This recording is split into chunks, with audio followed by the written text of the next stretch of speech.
A very warm good morning and welcome to once again on your favorite platform Result Mitra। हम लोगों ने पिछली class में parliament chapter की शुरुआत की थी और ये भी बात की थी कि आज की क्लास में हम लोग पार्लियामेंट को समाप्त कर लेंगे।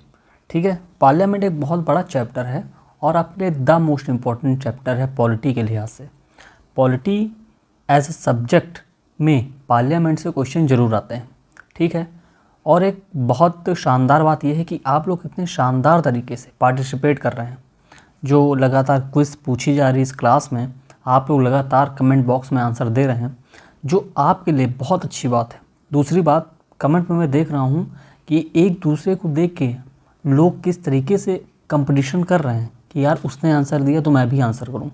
इससे क्या होता है, एक तो हेल्दी कंपटीशन बनता है, दूसरा आपका रिवीजन बहुत अच्छे तरीके से होता है। ठीक है, तो बहुत बहुत शानदार काम कर रहे हैं आप लोग और लगातार इसी तरह पार्टिसिपेट करते रहिए। ठीक, तो ज़्यादा बातें ना करते हुए आज हम लोग शुरू करेंगे पार्लियामेंट पार्ट 2। क्लियर? लेकिन एक बात और करनी थी आपसे। पिछली क्लास में मैंने आपको बताया था कि जो लोकसभा के स्पीकर हैं उनकी रैंक 8 है। तो ऐसा नहीं है, ठीक है, उनकी रैंक है 6। उनकी रैंक 6 है और उस 6वीं रैंक पे चीफ जस्टिस ऑफ इंडिया भी आते हैं।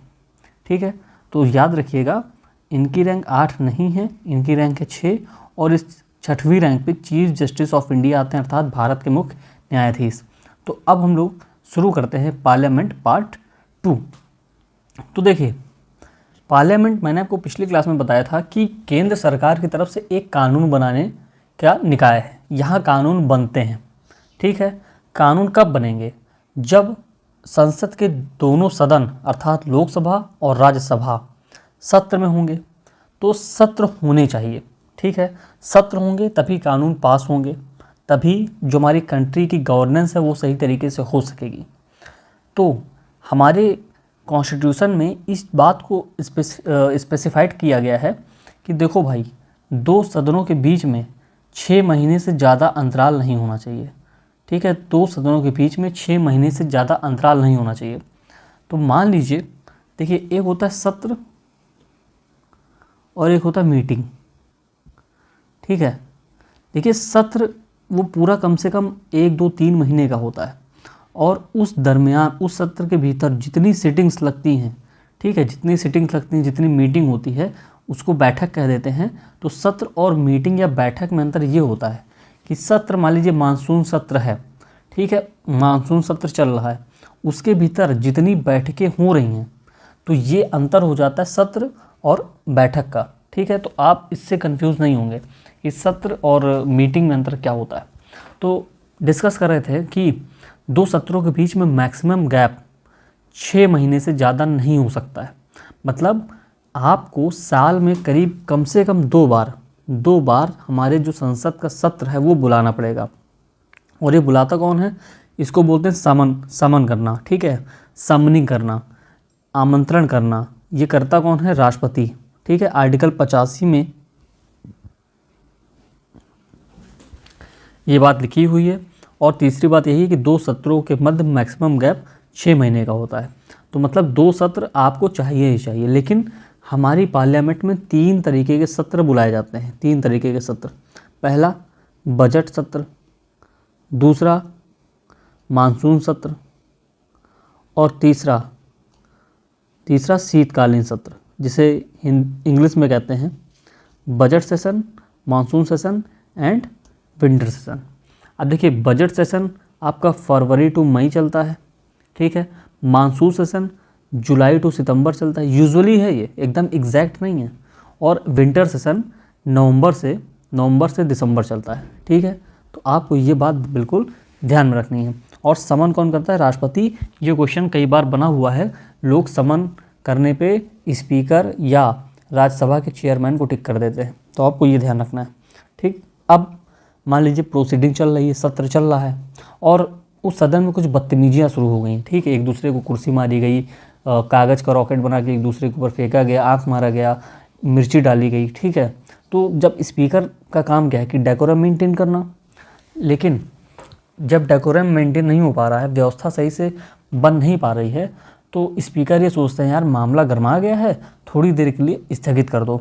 वो टाइम बता देते हैं, ठीक है, कि ये जो मीटिंग है ये 1 घंटे के लिए स्थगित की जाती है, 1 घंटे के लिए एडजर्न की जाती है, तो उसमें बाकायदे टाइम बता देते हैं। तो इसको कौन करता है? पीठासीन अधिकारी, अर्थात लोकसभा में करेंगे स्पीकर, लोकसभा में करेंगे स्पीकर और राज्यसभा में करेंगे चेयरमैन, ठीक है। मतलब उस समय जो अध्यक्षता कर रहा होगा उस सदन की, वो इसको करेंगे, एडजर्न करेंगे, ठीक है। तो ये निश्चित समय के लिए होता है।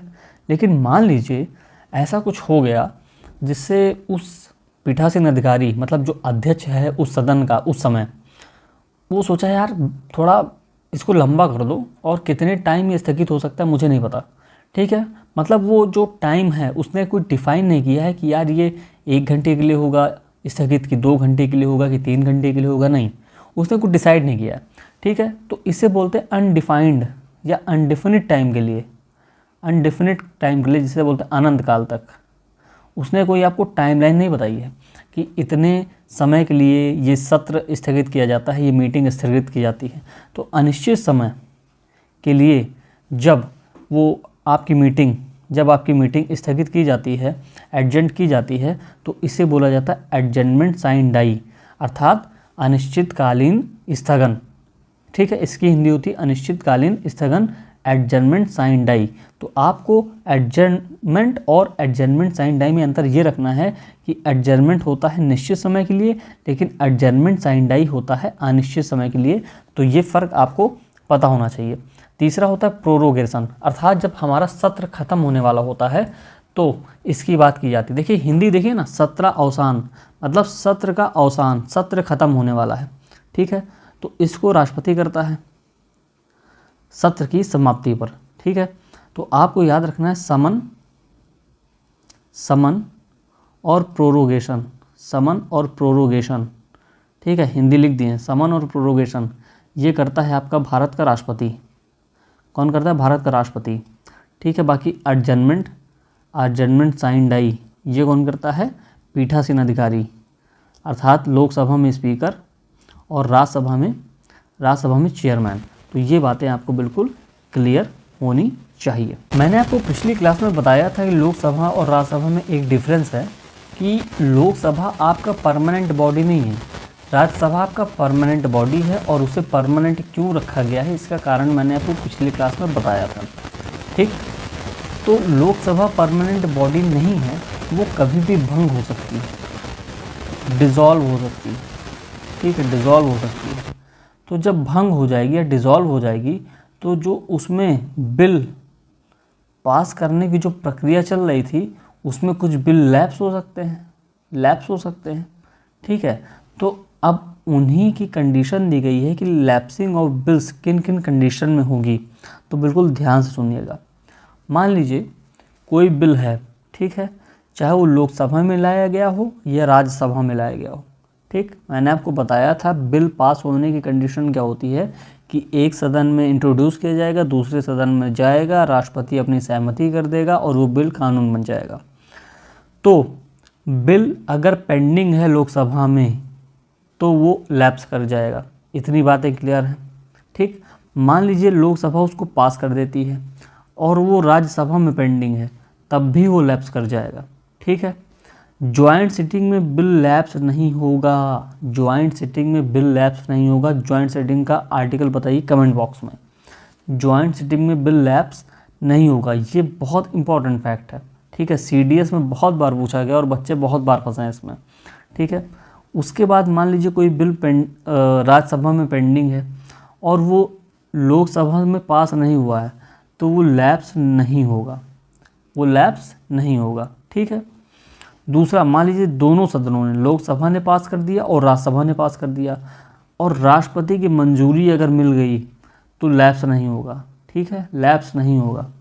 उसके बाद अगर राष्ट्रपति उसको रिटर्न कर देता है, मैंने आपको बताया था ना राष्ट्रपति के पास पावर है कि वो एक बार बिल को रिटर्न कर सकता है, तो मान लीजिए रिटर्न कर दिया तब भी ये बिल लैप्स नहीं होगा। तो ये 6 कंडीशन आपको बिल्कुल ध्यान रखनी है। एक, लोकसभा में बिल पेंडिंग हो, ठीक है। दूसरा, क्या होगा, मान लीजिए लोकसभा ने बिल पास कर दिया हो और राज्यसभा में पेंडिंग हो तब भी लैप्स हो जाएगा। जॉइंट सिटिंग में लैप्स नहीं होगा, ठीक है। उसके बाद अगर वो बिल राज्यसभा में पेंडिंग है और वो लोकसभा ने पास नहीं किया है तब भी वो बिल लैप्स नहीं होगा। अगर दोनों सदनों ने पास कर दिया है और राष्ट्रपति ने मंजूरी कर दी है तब भी लैप्स नहीं होगा। मान लीजिए राष्ट्रपति रिटर्न कर देता है और उस दरमियान लोकसभा भंग हो जाती है, तो ये रिटर्न करने के बाद ये बिल फिर जाएगा राष्ट्रपति के पास और इसलिए बोला जाता है ये लैप्स नहीं होगा। तो ये 6 कंडीशन आपको बिल्कुल ध्यान रखनी है, ठीक है। तो ये चर्चा हुई लैप्सिंग ऑफ बिल से संबंधित। अब देखिए कोरम का मतलब मैंने आपको बताया था कि किसी भी सदन में सत्र चालू होने के लिए जो कम से कम सदस्यों की संख्या है वो उसे कहते हैं कोरम। तो 1/10 कुल सदस्यों का, ध्यान दीजिएगा, कुल सदस्यों का, यहाँ मैक्सिमम स्ट्रेंथ की बात नहीं कर रहे हैं, यहाँ टोटल मेंबर्स की बात कर रहे हैं। तो मैंने आपको बताया था 552 लोकसभा की कुल स्ट्रेंथ है, लेकिन मेंबर्स कितने हैं, 545, ठीक है। इस समय हो गए 2 एंग्लो इंडियंस का काम खत्म हो गया तो 543। तो ये इसका 10% अर्थात 54.3 मतलब 54 मान लीजिए। तो कम से कम 54 लोग उपस्थित होने चाहिए, ठीक है, 54 लोग उपस्थित होने चाहिए। और रही बात राज्यसभा की, तो उसका भी बटा 10 कर लीजिए और कम से कम उसमें भी 25 लोग उपस्थित होने चाहिए, तभी जाके उस जो सत्र है उस सदन में शुरू होगा, राज्यसभा अथवा लोकसभा में। रही बात आपके संसद की भाषा क्या होगी, तो हिंदी और अंग्रेजी 2 भाषाएं होंगी, ठीक है। बाद में उस समय क्या हुआ था, जब कॉन्स्टिट्यूशन लागू हुआ था तो उस समय सदन इंडियन स्टेट्स ने कहा था कि इंग्लिश को भी रखिए। तो उस समय प्रावधान रखा गया कि इंग्लिश 15 साल तक, ध्यान रखिएगा ये टाइम पूछा गया है कितने साल तक, तो इंग्लिश 15 साल तक कहा गया था कि ठीक है ये आपके पार्लियामेंट की ऑफिशियल लैंग्वेज होगी। लेकिन बाद में जब विवाद बढ़ा तो राजकीय भाषा अधिनियम, जिसे इंग्लिश में बोलते हैं ऑफिशियल लैंग्वेज एक्ट 1963 पास किया गया, और इंग्लिश और हिंदी आज भी ये आपके संसद की भाषाएं हैं। एक फैक्ट और याद रख सकते हैं आप कि मान लीजिए कोई कानून है, ठीक है, कोई मुद्दा है आपके सदन में और उसमें अटॉर्नी जनरल अर्थात महान्यायवादी और मिनिस्टर बैठे हुए हैं, तो मंत्री और महान्यायवादी को वोट का अधिकार नहीं होता है। तो ये भी आपको ध्यान रखना है। खैर महान्यायवादी वाले चैप्टर मैंने आपको बताया था, लेकिन एक प्रश्न आपके सामने फिर से खुल के आ रहा है और उम्मीद है आप लोग आंसर करेंगे कि जो अटॉर्नी जनरल का आर्टिकल है वो क्या है, ठीक है। ये सब हम लोग डिस्कस कर चुके हैं। अब एक टर्मिनोलॉजी है लेम डेक सेशन, इसको बोलते हैं, मान लीजिए कोई लोकसभा है, ठीक है, मान लीजिए इस समय मोदी जी की जो लोकसभा है चल रही है उसका लास्ट सेशन चुनाव से पहले, उसे बोलते हैं लेम डेक सेशन। इसकी हिंदी होती है लुंज पुंज सत्र, ठीक है। तो last session of existing Lok Sabha उसे बोला जाता है लेम डेक सेशन। तो यहाँ तक आपको क्लियर होगा। अब आइए थोड़ी चर्चा कर लेते हैं क्वेश्चन आवर्स पर क्या होता है, अर्थात ये सब जो संसदीय प्रक्रिया के डिवाइसेस समझे जाते हैं, इंपॉर्टेंट डिवाइसेस हैं, ठीक है। तो आइए चर्चा करते हैं क्वेश्चन आवर, जिसको बोला जाता है प्रश्नकाल, ठीक। तो जो आपकी क्या होती है, जब प्रोसीडिंग स्टार्ट होती है तो क्या होता है, उसका जो पहला घंटा उसे बोला जाता है क्वेश्चन आवर। अब देखिए कितने तरीके के क्वेश्चन आपसे पूछे जा सकते हैं, ठीक है। एक होता है स्टार्ट क्वेश्चन, जिसमें इस तरीके का साइन बन के आता है, ठीक है, इस तरीके का साइन बन के आता है। दूसरा अनस्टार्ट क्वेश्चन, ठीक है, जिसमें स्टार नहीं लगा होता है, इसको बोलते हैं एस्टरिस्क का मार्क, ठीक। और तीसरा होता है शॉर्ट नोटिस क्वेश्चन। अब देखिए इन दोनों में डिफरेंस क्या है कि स्टार्ट क्वेश्चन अगर आपसे पूछा गया है तो आप उसका ओरल आंसर देंगे, ठीक है। और जब ओरल आंसर देंगे तो सप्लीमेंट्री क्वेश्चन पूछा जा सकता है, जिसे हिंदी में कहते हैं अनुपूरक प्रश्न पूछा जा सकता है, ठीक। अनस्टार्ट क्वेश्चन वो होता है जिसका आप लिखित उत्तर देंगे, और जब लिखित उत्तर देंगे तो अनुपूरक प्रश्न नहीं पूछा जा सकता है। अब देखिए इसको आप ऐसे याद रखिए कि स्टार्ट क्वेश्चन है आपने मुझसे पूछ लिया, मान लीजिए हम दोनों सदन में बातचीत कर रहे हैं, आपने तुरंत मुझसे पूछ लिया, तो मेरा काम क्या है कि मैं तुरंत आपके मुंह पे आंसर करूँगा, मतलब सामने आंसर करूँगा।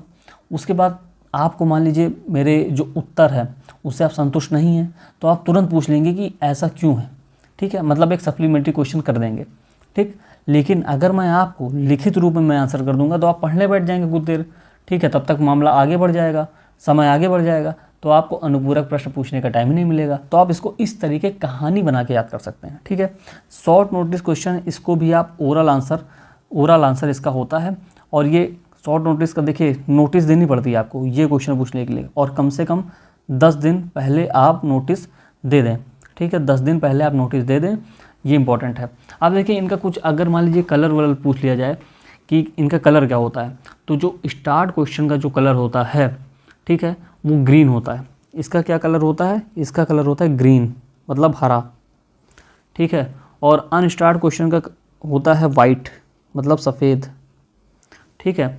और शॉर्ट नोटिस का होता है लाइट पिंक, ठीक है, इसको आप पिंक याद कर सकते हैं या लाइट पिंक याद कर सकते हैं, ठीक है। और जो क्वेश्चन किसी प्राइवेट मेंबर द्वारा पूछा गया है, उसका कलर होता है येलो, उसका कलर होता है येलो। तो ये 4 कलर आप याद कर सकते हैं। स्टार्ट मतलब ये ग्रीन होगा, अनस्टार्ट मतलब वाइट होगा, शॉर्ट नोटिस वो पिंक हो जाएगा, और जो प्राइवेट मेंबर द्वारा क्वेश्चन पूछा गया है अर्थात जो मिनिस्टर नहीं है उसका जो क्वेश्चन है वो येलो पेपर में पूछा जाएगा। अब आते हैं 0 ओवर, जिसको कहते हैं शून्यकाल, ठीक है। ये देखिए ध्यान दीजिएगा, ये रूल्स ऑफ प्रोसीजर में नहीं लिखा है, ठीक है। रूल्स ऑफ प्रोसीजर का मतलब ये होता है कि जो प्रक्रिया है उसके नियम क्या होंगे, वो किस तरीके से पूरी प्रोसेस चलेगी आपके सदन में। तो क्वेश्चन नंबर तो लिखा हुआ है, लेकिन शून्यकाल रूल्स ऑफ प्रोसीजर में नहीं लिखा है, इसलिए इसे बोला जाता है इनफॉर्मल डिवाइस, ठीक है। इसमें क्या होता है कि पूर्व नोटिस देने की ज़रूरत नहीं है, ठीक है, कि हम आपसे क्वेश्चन पूछने जा रहे हैं। आप जैसे ही प्रश्नकाल ख़त्म होगा उसके तुरंत बाद 0 ओवर चालू हो जाएगा, जैसे बोलते हैं शून्यकाल चालू हो जाएगा, और आप धड़ाधड़ क्वेश्चन दागना चालू कर देंगे, ठीक है। ये एक तरीके से इंडियन इनोवेशन है, अर्थात किसी भी संविधान से हमने इसको नहीं लिया है, और ये 1962 से चालू किया गया है, ये जो प्रोविज़न है 0 ओवर का। देखिए मैंने आपको बताया था 1962 में क्या हो रहा है, इंडो चाइना वॉर हो रहा है, मतलब भारत और चीन के बीच युद्ध हो रहा है, ठीक है। और कुछ पार्लियामेंटेरियंस थे, मतलब जो सदस्यगण थे, उस एमपी थे, तो कुछ लोग उस समय की जो गवर्नमेंट की जो प्रोसेस थी और जो अप्रोच थी उससे संतुष्ट नहीं थे, ठीक है, संतुष्ट नहीं थे, तो लगातार क्वेश्चन पूछना चाहते थे, लेकिन ऐसी कोई डिवाइस नहीं थी कि आप डायरेक्ट बिना कोई पूर्व नोटिस के क्वेश्चन पूछ सकें, ठीक है। तो बाद में ये 0 ओवर बनाया गया कि यार अगर आपकी गवर्नमेंट सही अप्रोच फॉलो नहीं कर रही है तो उसको आप कटघरे में खड़ा करिए ना, कटघरे में खड़ा करिए। आपका संसद का मतलब क्या है, संसद का मतलब क्या है, लोकतंत्र का मंदिर है, और लोकतंत्र तभी जीवित रहेगा जब आपको प्रश्न पूछने का अधिकार रहेगा, ठीक है, प्रश्न पूछने का अधिकार रहेगा।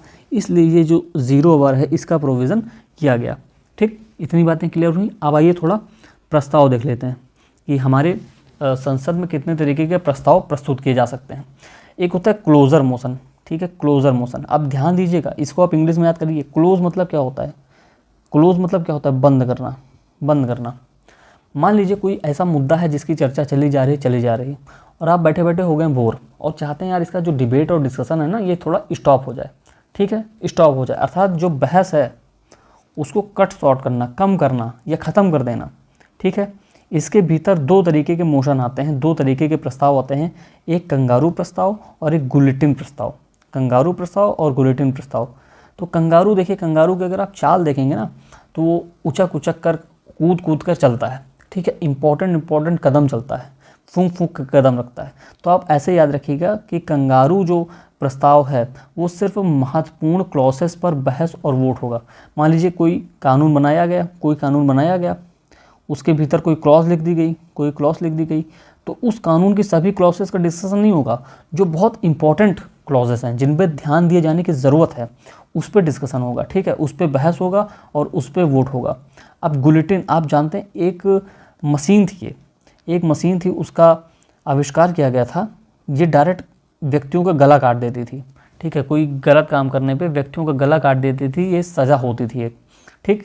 तो इसमें आपको क्या होता था, आपको बोलने तक का भी अधिकार नहीं होता था, और खट से वो औजार गिरता था आपके गले के ऊपर और वो गला कट जाता था, गला धड़ से अलग हो जाता था। ठीक है, तो उसमें क्या हो रहा है, अब कंगारू में क्या हो रहा है कि महत्वपूर्ण क्लॉसेस पर डिस्कशन हो रही है, लेकिन जो ऐसे मुद्दे जो छूट गए हैं, जो अनडिस्कस्ड मैटर्स हैं, मतलब जिन पे चर्चा नहीं हो पाई है, अब भैया उनको भी वोट देने पर मतलब पुट टू वोट कर दो, मतलब इन पर भी अब वोटिंग हो जाए। ठीक है, अब चर्चा करने का टाइम नहीं बचा है, अब इन पर भी वोटिंग हो जाए। तो क्लोजर मोशन याद रखिएगा आप, और क्लोजर मोशन के भीतर ये जो दो, कंगारू और गुलेटिन, ये बिल्कुल याद रखिएगा।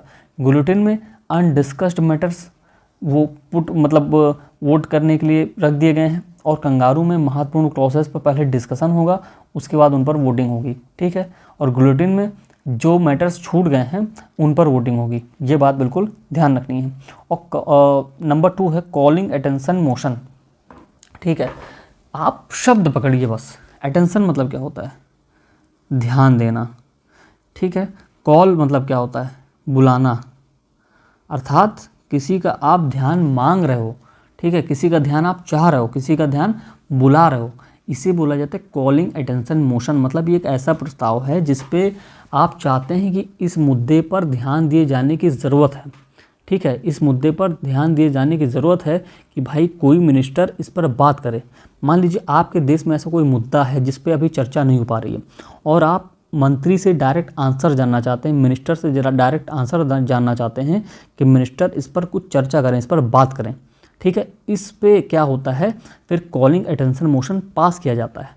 ठीक है, कॉलिंग अटेंशन मोशन पास किया जाता है।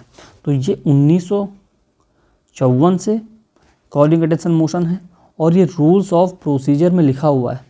0 ओवर शून्यकाल रूल्स ऑफ प्रोसीजर में नहीं लिखा हुआ है, लेकिन calling attention motion rules of procedure में लिखा हुआ है। तो ये बात ध्यान रखनी है, और इसका उद्देश्य क्या होता है ये भी आपको बिल्कुल ध्यान रखना है। नंबर 3 है एडजर्नमेंट मोशन। ठीक है, एडजर्नमेंट मोशन, ये इसमें क्या होता है कि ये पास कराने के लिए, ये प्रस्ताव लाने के लिए कम से कम 50 सदस्यों का सपोर्ट होना चाहिए।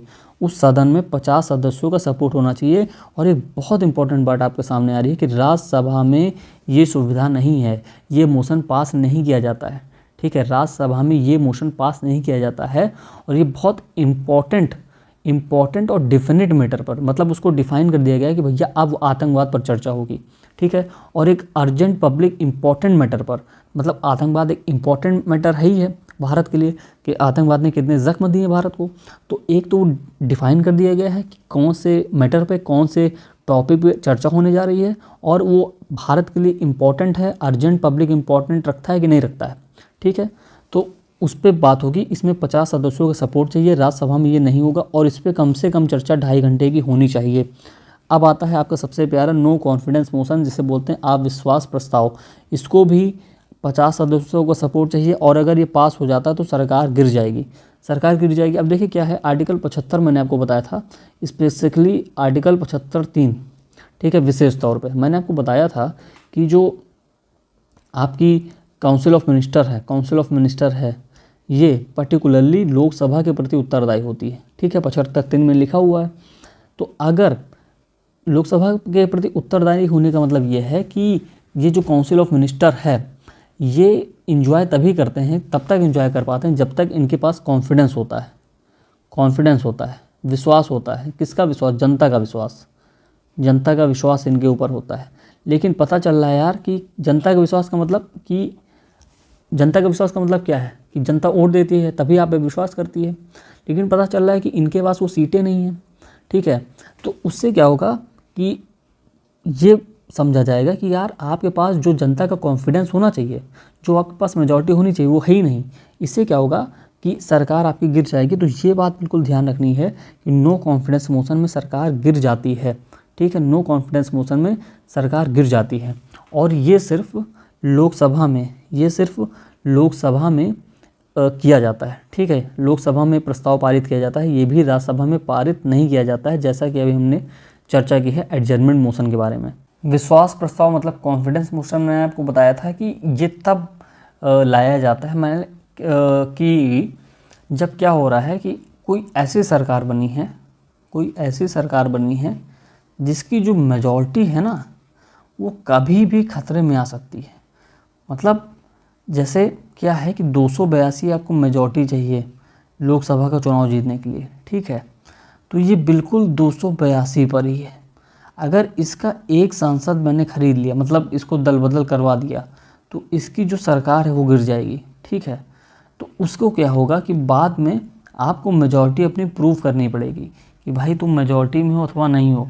तो ये विश्वास प्रस्ताव होता है, ठीक है, विश्वास प्रस्ताव। अगर ये नकारात्मक हो गया आपका परिणाम, भाई आप ये आपको प्रस्तुत करना पड़ता है। नो कॉन्फिडेंस मोशन विपक्ष प्रस्तुत करता है, ठीक है, और कॉन्फिडेंस मोशन आप मतलब सरकार प्रस्तुत करती है, और सरकार ये दिखाने की कोशिश करती है भैया हम में जनता का विश्वास है, इसीलिए बोला जाता है इसको कॉन्फिडेंस मोशन, ठीक है। तो नो कॉन्फिडेंस मोशन विपक्ष प्रस्तुत करता है और कॉन्फिडेंस मोशन सरकार प्रस्तुत करती है, ये दिखाने के लिए कि हम में जनता का विश्वास है, हम अभी भी मेजॉरिटी में हैं, ठीक है। अगर इसका परिणाम मतलब विश्वास प्रस्ताव का जो परिणाम है ये नकारात्मक आ गया, ठीक है, इससे ये पता चल जाएगा भैया आपके ऊपर जनता का विश्वास नहीं है, तो सरकार गिर जाएगी, ये भी आपको ध्यान रखना है। धन्यवाद प्रस्ताव मैंने आपको बताया, धन्यवाद प्रस्ताव का मतलब होता है मोशन ऑफ थैंक्स, ठीक है, मोशन ऑफ थैंक्स। जब भी फर्स्ट सेशन चालू होता है, जब भी फर्स्ट सेशन चालू होता है, ठीक है, जनरल इलेक्शन के बाद, ठीक, या फिस्कल ईयर चालू होने पर, ठीक है, एक मान लीजिए जनरल इलेक्शन हो गया, नई सरकार आ गई, तो उसका जो फर्स्ट सेशन है उसमें उस समय के जो प्रेसिडेंट होते हैं वो अपनी जो मोशन ऑफ थैंक्स जो धन्यवाद स्पीच प्रस्तुत करते हैं, और उसमें जो आने वाली सरकार है मतलब जो चुनी हुई गवर्नमेंट है उसकी क्या पॉलिसीज़ होंगी उसकी वो बात करते हैं, ठीक है। उसके बाद वो सारी चीज़ों को कहने के लिए मोशन ऑफ थैंक्स लाया जाता है, मतलब धन्यवाद प्रस्ताव लाया जाता है। अगर ये पास नहीं होता है तो सरकार गिर जाएगी, ठीक है। तो कितने में सरकार गिर रही है? एक नो कॉन्फिडेंस मोशन में सरकार गिर रही है, एक धन्यवाद प्रस्ताव में सरकार गिर रही है, एक एडजमेंट मोशन में सरकार गिर रही है, ठीक है। ये बातें आपको क्लियर है। अब आइए चलते हैं संसद में विधिक प्रक्रिया। देखिए एक बात ज़रा आप लोग सजेशन बताइए कि जो मैंने बैकग्राउंड थीम इस्तेमाल किया है, मतलब बैकग्राउंड में जो ब्लैक का रखा है, ये सही अथवा नहीं। देखिए क्या है कि हमने डॉक्टर से चेकअप कराया था अपनी आँखों का, तो उन्होंने बताया था कि ये जो आप गैजेट्स या डिवाइसेस ज़्यादा देख रहे हैं तो उस पर आपकी आँखों पर निगेटिव इम्पैक्ट जा रहा है, ठीक है। तो मैंने इसको जानबूझ के ब्लैक कर रखा है। तो आपको ये सही दिख रहा है अथवा नहीं दिख रहा है, इस पर अगर आपका सजेशन ज़रूरी है, ठीक है, ताकि या तो इसको वाइट ही रखा जाए या तो जैसा ब्लैक है वैसे चलने दिया जाए। और बाकी मैंने खूबसूरत राइटिंग में लिखा ही है तो सारी चीज़ें समझ में आ रही हैं, ठीक है। तो संसद में विधिक प्रक्रिया अर्थात लेजिस्लेटिव प्रोसीजर किस तरीके से फॉलो होता है, मतलब कानून किस तरीके से बनता है। तो मैं आपको बता दूं कि संसद में 4 तरीके के विधेयक प्रस्तुत किए जाते हैं। एक होता है साधारण विधेयक जिसे इंग्लिश में बोलते हैं ऑर्डिनरी बिल्स, उसके बाद धन विधेयक जिसे इंग्लिश में बोलते हैं मनी बिल्स, ठीक है, और उसके बाद फाइनेंशियल बिल प्रस्तुत किए जाते हैं जिसे बोलते हैं वित्त विधेयक, फिर संविधान संशोधन बिल प्रस्तुत किए जाते हैं। तो 4 तरीके के बिल प्रस्तुत किए जाते हैं। अब आइए सबसे पहले देखते हैं ऑर्डिनरी बिल अर्थात साधारण विधेयक, ठीक। देखिए साधारण विधेयक का मतलब क्या है? साधारण विधेयक का मतलब ये है कि ये एक तरीके से जनरल मैटर पे लाए जाते हैं, ठीक है, जनरल मैटर पे। इन्हें आप चाहे लोकसभा में सबसे पहले इंट्रोड्यूस कर दो या राज्यसभा में सबसे पहले इंट्रोड्यूस कर दो, ठीक है, ज़रूरी नहीं कि लोकसभा में ही करना है। इन्हें आप लोकसभा में चाहे इंट्रोड्यूस कर दीजिए चाहे राज्यसभा में इंट्रोड्यूस कर दीजिए, ठीक है। मान लीजिए क्या हो रहा है कि इन दोनों में कशमकश हो गया और ये बिल पास नहीं हो पा रहा है, तो इसमें जॉइंट सिटिंग का प्रावधान है, ठीक है, जॉइंट सिटिंग का प्रावधान है। उसके बाद क्या करते हैं, मान लीजिए लोकसभा ने पास कर दिया और राज्यसभा ने पास कर दिया, तो ये बिल प्रेसिडेंट के पास जाता है। ये बिल किसके पास जाता है? प्रेसिडेंट के पास जाता है। तो मैंने आपको प्रेसिडेंट वाली क्लास में बताया था कि और साधारण विधेयक के मामले में प्रेसिडेंट के पास सिर्फ सस्पेंसिव वीटो है। ये क्या होती है प्रेसिडेंट वाली क्लास में जाके देखिएगा, आपको क्लियर हो जाएगा। तो ये था ऑर्डिनरी बिल का मामला। अब मोस्ट इम्पॉर्टेंट धन विधेयक जिसका आर्टिकल 110, ठीक है, आर्टिकल 110 में धन विधेयक क्या होता है, धन विधेयक क्या होता है उसको डिफाइन किया गया है, उसको परिभाषित किया गया है, ठीक है। लेकिन धन विधेयक किस तरीके से पास होगा, उसकी प्रोसीजर क्या होगी, वो आर्टिकल 109 में है। तो आर्टिकल 109 भी बहुत इंपॉर्टेंट है। 110 तो कई बार पूछा गया, हो सकता है 109 पूछ लिया जाए, तो आपको ये भी तैयार रखना है, ठीक है। तो धन विधेयक के भीतर कौन कौन से मुद्दे आते हैं, टैक्स से रिलेटेड, कर से रिलेटेड, कि आपको कर इम्पोज करना है मतलब लागू करना है, एबॉलिश करना है मतलब ख़त्म करना है, रिमिशन करना है मतलब ख़त्म करना है, बदलाव करना है, नियंत्रित करना है कर में, तो वो जो मुद्दा है वो धन विधेयक के अंतर्गत आ जाएगा, ठीक। मान लीजिए केंद्र सरकार कोई उधार लेती है, ठीक है, कोई बोरो करती है मनी मार्केट से, तो वो भी धन विधेयक के अंतर्गत आ जाएगा। अब क्या हो रहा है, मान लीजिए भारत की संचित निधि पर, ठीक है, या आकस्मिक निधि पर, भारत की संचित निधि पर या आकस्मिक निधि पर कोई फंड निकाला जा रहा है या उसमें डाला जा रहा है, तो वो भी धन विधेयक के अंतर्गत आ जाएगा, ठीक है। और मैंने अभी आपको ये दिखाया कि इससे धन निकालना, ये भी धन विधेयक के अंतर्गत आ जाएगा। बाकी मैंने आपको बताया था खर्च दो तरीके के होते हैं, एक्सपेंडिचर दो तरीके के होते हैं, एक चार्ज्ड ऑन या अपॉन, एक चार्ज्ड मेड फ्रॉम, ठीक है। इसमें क्या होता है चार्ज ऑन या अपॉन में, कि इसमें डिस्कशन होगा, वोटिंग नहीं होगी।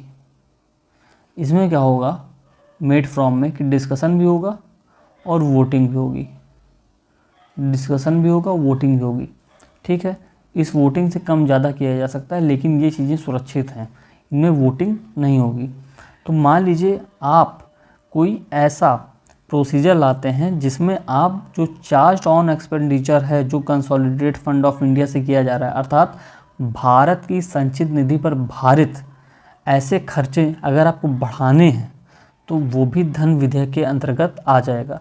तो ये चीज़ें थी जो धन विधेयक के अंतर्गत आती हैं।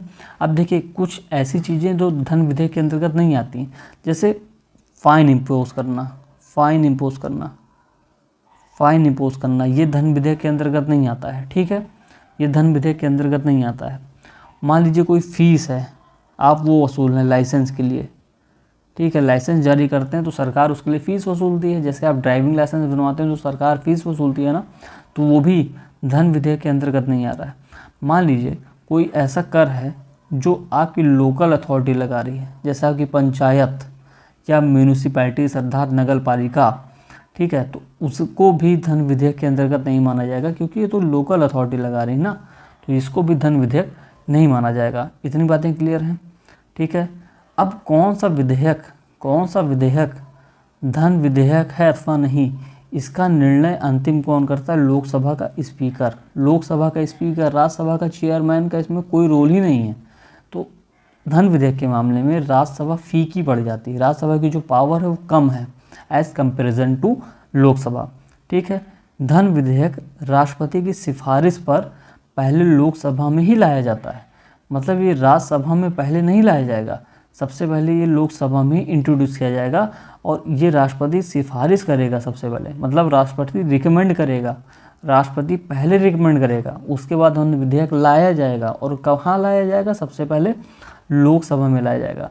इसको सिर्फ मंत्री प्रस्तुत कर सकते हैं, मिनिस्टर्स ही प्रस्तुत कर सकते हैं, ठीक है, मिनिस्टर प्रस्तुत कर सकते हैं, कोई प्राइवेट मेंबर या सिंपल मेंबर प्रस्तुत नहीं कर सकता है, ठीक है। उसके बाद राष्ट्रपति धन विधेयक को रिटर्न नहीं कर सकता, उसको एसेंट जो है वो होल्ड कर सकता है, ठीक है, या एसेंट दे सकता है, लेकिन ये धन विधेयक को रिटर्न नहीं कर सकता। ये भी हम लोग चर्चा प्रेसिडेंट वाले चैप्टर में कर चुके हैं। इतनी बातें क्लियर होनी चाहिए आपको।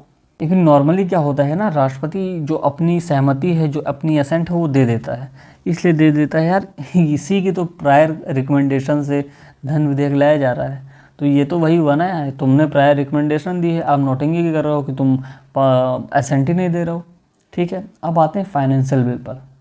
देखिए अगर आपसे कोई पूछे ना कि फाइनेंशियल बिल का मतलब क्या होता है, तो फाइनेंशियल बिल का मतलब ये होता है कि रेवेन्यू से जुड़ा मामला हो, ठीक है। रेवेन्यू मतलब जो सरकार के पास आएगा वो पैसा, और एक्सपेंडिचर अर्थात खर्च से जुड़ा मामला हो। ये सभी एक तरीके से फाइनेंशियल बिल के अंतर्गत आ जाते हैं। ठीक है। अब देखिए, मनी बिल भी एक फाइनेंशियल बिल है। तो ये देखिए, फाइनेंशियल बिल का गोला सबसे बड़ा है। ठीक है। फाइनेंशियल बिल 3 तरीके के होते हैं। फाइनेंशियल बिल जो है वो 3 तरीके के होते हैं। एक मैंने आपको बताया फाइनेंशियल बिल पार्ट 1 या टाइप 1, फाइनेंशियल बिल पार्ट 2 मतलब वित्त विधेयक प्रकार 2, और एक मनी बिल। अर्थात मनी बिल भी आपका फाइनेंशियल बिल है। इसलिए मैंने यहाँ आपको लिख दिया है कि सारे धन विधेयक वित्त विधेयक हैं, परंतु सारे वित्त विधेयक धन विधेयक नहीं हैं। तो ये लाइन आपको बिल्कुल गांठ बांध के रख लेनी है। मनी बिल आर्टिकल 110 में, और उसके बाद वित्त विधेयक प्रकार 1 आर्टिकल 117 1 में, और वित्त विधेयक प्रकार 2 आर्टिकल 117 क्लॉज 3 में। ठीक है। Financial bill part 2 article 117 clause 3, financial bill part 1 article 117 clause 1, and money bill is mentioned in article 110 in our constitution. ठीक, ये बातें ध्यान रखनी है। और मैंने अभी आपको बताया कि फाइनेंशियल बिल्स हैव 3 टाइप्स, मतलब फाइनेंशियल बिल 3 तरीके के होते हैं, 3 प्रकार के होते हैं। Money bill, financial bill part 1 and financial bill part 2। But before further discussion, मतलब वित्त विधेयक पर आगे चर्चा करने से पहले अभी मैंने आपको मनी बिल बताया है कि मनी बिल होता क्या है। तो एक बार यहाँ हम लोग को चर्चा करना बन जाता है कि जो साधारण बिल है, साधारण बिल अर्थात जो मैंने आपको बताया ऑर्डिनरी बिल और मनी बिल में डिफरेंस क्या होता है। ठीक है। साधारण बिल और मनी बिल में डिफरेंस क्या हो सकता है। एक तो मैंने अभी आपको सबसे पहले बताया था कि जो साधारण बिल है वो चाहे लोकसभा में इंट्रोड्यूस करो या राज्यसभा में इंट्रोड्यूस करो, लेकिन जो मनी बिल है वो सिर्फ और सिर्फ सबसे पहले लोकसभा में इंट्रोड्यूस किया जाता है। ठीक है। साधारण बिल जो है ये मिनिस्टर भी इंट्रोड्यूस कर सकता है, ठीक है, या कोई प्राइवेट मेंबर इंट्रोड्यूस कर सकता है। But money bill can be introduce only by a minister, अर्थात जो मनी बिल है वो सिर्फ और सिर्फ मिनिस्टर इंट्रोड्यूस कर सकता है। इतनी बातें क्लियर हैं आपको। इसमें आपको प्रेसिडेंट की मतलब साधारण विधेयक पारित करते समय या लाते समय आपको जो राष्ट्रपति की रिकमेंडेशन या पूर्व अनुमति नहीं चाहिए होती है, लेकिन मनी बिल में राष्ट्रपति रिकमेंडेशन करता है, सिफारिश करता है कि भाई मनी बिल लाइए। इतनी बातें क्लियर हैं। साधारण बिल को राज्यसभा 6 महीने अपने पास रख सकती है, लेकिन मनी बिल को राज्यसभा 14 दिन अपने पास रख सकती है, 14 दिन अपने पास रख सकती है। जिससे क्या होता है, लोकसभा से मनी बिल पास हो गया और स्पीकर उस पर ठप्पा मार देगा, भैया ये बिल मनी बिल है तो इसको जाने रहना, ठीक है, ये तुम्हारी औकात से बाहर है, राज्यसभा के औकात से बाहर, ठप्पा मार के देगा वो। राज्यसभा क्या करेगी, मान लो उस मनी बिल पर चर्चा करेगी, ठीक है, चर्चा करने का अधिकार है, बिल्कुल डिबेट करेगी। और डिबेट करते समय क्या हुआ कि यार इस बिल में कुछ कमी है, ठीक है, तो उस कमी को सुधारने के लिए रिकमेंडेशन करेगी लोकसभा को। अब लोकसभा है क्या, खली, और राज्यसभा है क्या, राजपाल यादव इस मामले में। तो लोकसभा कहेगी एक बात बताएं, मेरा मन होगा मानेंगे, मेरा मन होगा नहीं मानेंगे, ठीक है, तो अपना काम करो चुपचाप। तो क्या होगा, राज्यसभा कह देगी मतलब मेरा तो काम ख़त्म इस मामले में, क्योंकि मेरी पावर ही डाउन है, ठीक है। बट लोकसभा के पास बहुत इमेंस पावर है, बहुत ज़्यादा पावर है मनी बिल के मामले में। तो क्या होगा, तुम्हारे पास अगर 14 दिन पड़ा हुआ है मनी बिल, तुमने अपनी कोई प्रतिक्रिया नहीं दी है, और ये बात हो रही है लोकसभा राज्यसभा से कह रही है कि सुनो राज्यसभा, तुम्हारे पास मेरा धन विधेयक 14 दिन पड़ा हुआ है और तुम अपनी कोई प्रतिक्रिया नहीं दे रही हो, कोई दिक्कत नहीं है, वो 14 दिन पड़े पड़े मनी बिल पास हो जाएगा, ठीक है। अगर मान लो तुमने मुझे कोई रिकमेंडेशन दी, ये भी बात लोकसभा राज्यसभा से कह रही है कि सुनो राज्यसभा, तुमने मुझे कोई रिकमेंडेशन दी कि मनी बिल में ये सुधार होना चाहिए, मेरा मन है चाहे मैं सुधार करूं चाहे ना करूं, तुम्हारा काम है इस पर मुहर लगाना। अगर तुम 14 दिन तक मुहर नहीं लगाती हो तब भी ये पास हो जाएगा, ठीक है।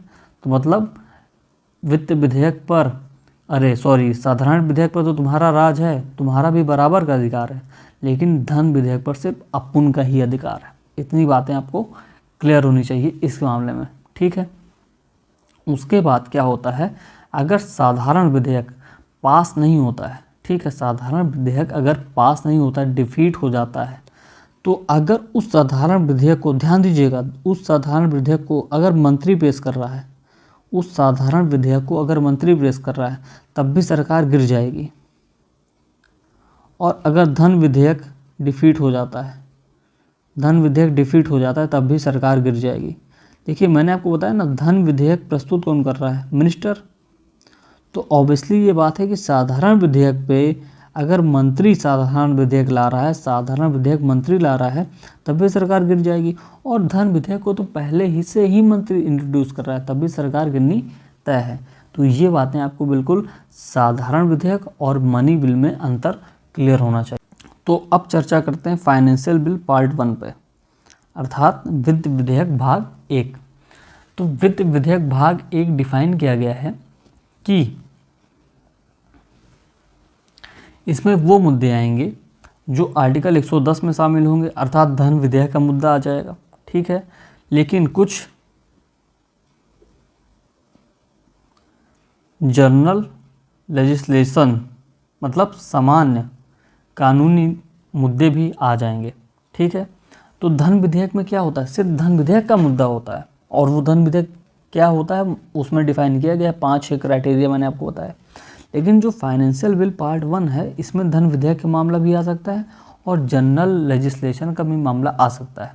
अब देखिए क्या हो रहा है कि दो मामले में जो मनी बिल है, दो मामले में मनी बिल और फाइनेंशियल बिल पार्ट 1 ये समान है, ठीक है।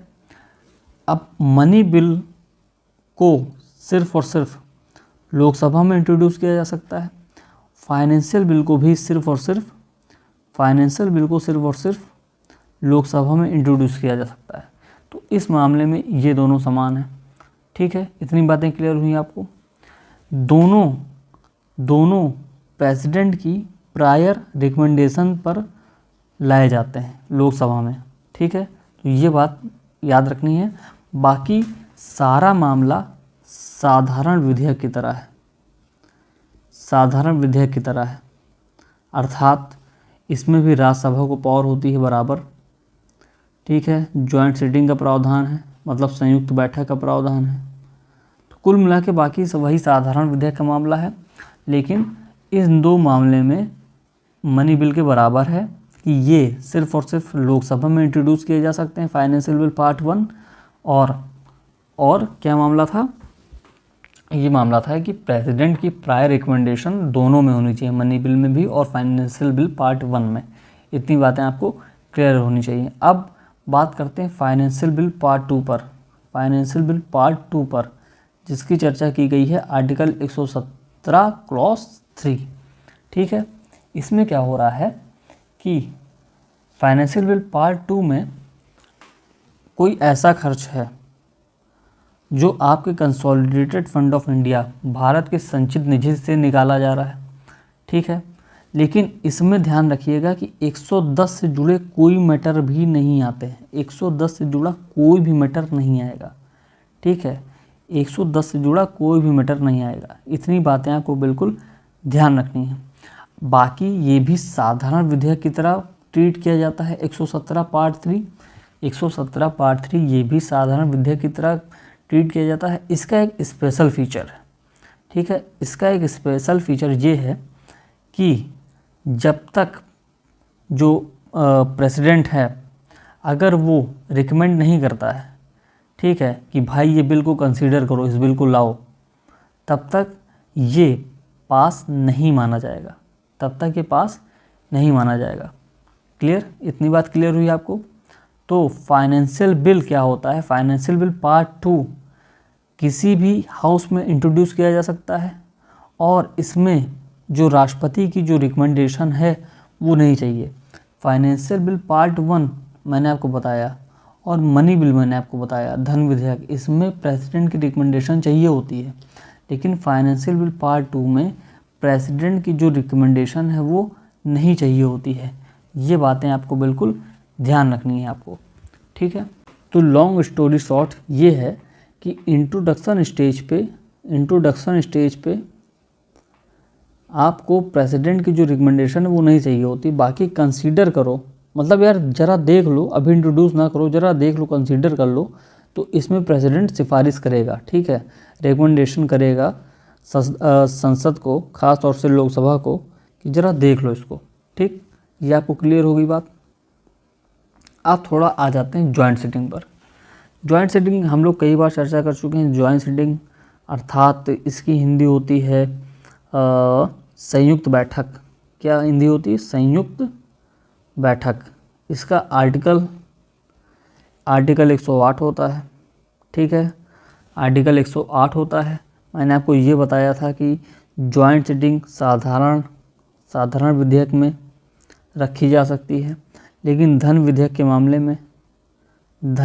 के मामले में और संविधान संशोधन विधेयक के मामले में जॉइंट सिटिंग नहीं लागू होगी। अर्थात मनी बिल और कॉन्स्टिट्यूशनल अमेंडमेंट बिल के मामले में जो आपकी जॉइंट सिटिंग है वो लागू नहीं होगी, ठीक है। जॉइंट सिटिंग मैंने आपको बताया था कि आपके संसद के दोनों सदनों के बीच में जब डेडलॉक हो जाए और जो स्थिति है वो असमंजस की हो जाए, कस्समकस की हो जाए और मामला आगे ना बढ़ पाए, वो जो बिल है वो आगे ना बढ़ पाए, इसलिए जॉइंट सिटिंग का प्रावधान किया जाता है। जॉइंट सिटिंग समन कौन करता है? जॉइंट सिटिंग बुलाता कौन है? बताइए। प्रेसिडेंट। कौन बुलाएगा? प्रेसिडेंट बुलाएगा, ठीक है। ये बातें आपको ध्यान रखनी है। अब इसमें क्या होगा, लोकसभा के मेंबर आ जाएंगे, राज्यसभा के मेंबर आ जाएंगे, ठीक। ये लोग आके बैठेंगे, ये जो भी चर्चा होगी ये पास होगी सिंपल मेजॉरिटी से। कौन सी मेजॉरिटी से? सिंपल मेजॉरिटी से। मैंने आपको बहुत वाली पहली क्लास में, शायद 7वीं 8वीं क्लास में मैंने आपको बताया था कि यार सिंपल मेजॉरिटी का मामला है, मेंबर किसके ज़्यादा हैं? लोकसभा का हैं। किसके कम है? राज्यसभा के हैं। तो जब जॉइंट सिटिंग हो जाएगा तो राज्यसभा की जो पावर है वो थोड़ी सी फीकी पड़ जाएगी लोकसभा के मामले में, क्योंकि सदस्य लोकसभा के जाता है 543 के आसपास हैं, इनके कितने हैं? 250 के आसपास हैं, ठीक है। तो जब सिंपल मेजॉरिटी लगेगी तो आप बताइए जिसके सदस्य ज़्यादा होंगे वो भारी पड़ेंगे ना, ठीक है। दूसरी बात, जॉइंट सिटिंग की जो अध्यक्षता है वो कौन करता है?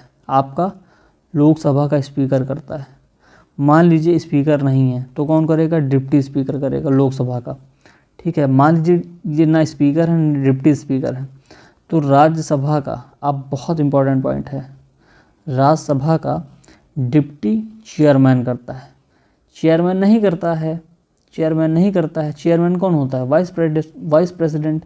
और मैंने आपको बताया था वाइस प्रेसिडेंट राज्यसभा का सदस्य नहीं होता है, लेकिन स्पीकर लोकसभा का सदस्य होता है, डिप्टी स्पीकर लोकसभा का सदस्य होता है, ठीक है। डिप्टी चेयरमैन राज्यसभा का सदस्य होता है। अर्थात ये सदस्य ये संसद के सदस्य हैं, ठीक है, संसद के सदस्य हैं, ये लोकसभा के सदस्य हैं, ये राज्यसभा के सदस्य हैं, लेकिन है तो संसद के सदस्य, बोला जाता है एमपी, ठीक है। इसलिए राज्यसभा की जो का मामला इसमें ये आता है कि एक तो राज्यसभा की पावर कम पड़ जाती है, दूसरा जो राज्यसभा के चेयरमैन अर्थात वाइस प्रेसिडेंट कभी भी जॉइंट सिटिंग की अध्यक्षता नहीं करते हैं। कौन करेगा? लोकसभा का स्पीकर करेगा।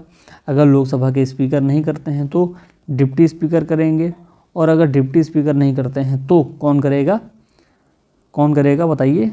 राज्यसभा का उपसभापति अर्थात डिप्टी चेयरमैन। बस आपको चेयरमैन नहीं करेंगे, इतनी बातें आपको ध्यान रखनी है। देखिए जॉइंट सिटिंग आज तक 3 बार गठित की गई है, 3 बार मतलब बैठाया गया है, ठीक है। कौन सा? एक तो पहला कानून था डाउरी का मतलब क्या होता है? दहेज, प्रोहिबिशन, दहेज निवारक बिल 1960, पहला कानून ये था। दूसरा कानून ये था कि बैंकिंग सर्विस कमीशन बिल 1977, अर्थात बैंकिंग सेवा आयोग बिल 1977। तो सबसे पहले अगर आपसे पूछ लिया जाए सन कि ज्वाइंट सिटिंग सबसे पहले कब बैठी, तो आप बता देंगे 1960। कानून कौन सा था, डाउरी प्रोहिबिशन बिल अर्थात दहेज निवारक बिल। ठीक, दूसरी कब बैठी, बैंकिंग सर्विसेज कमीशन बिल अर्थात बैंकिंग सेवा आयोग बिल 1977 में। तीसरी कब बैठी,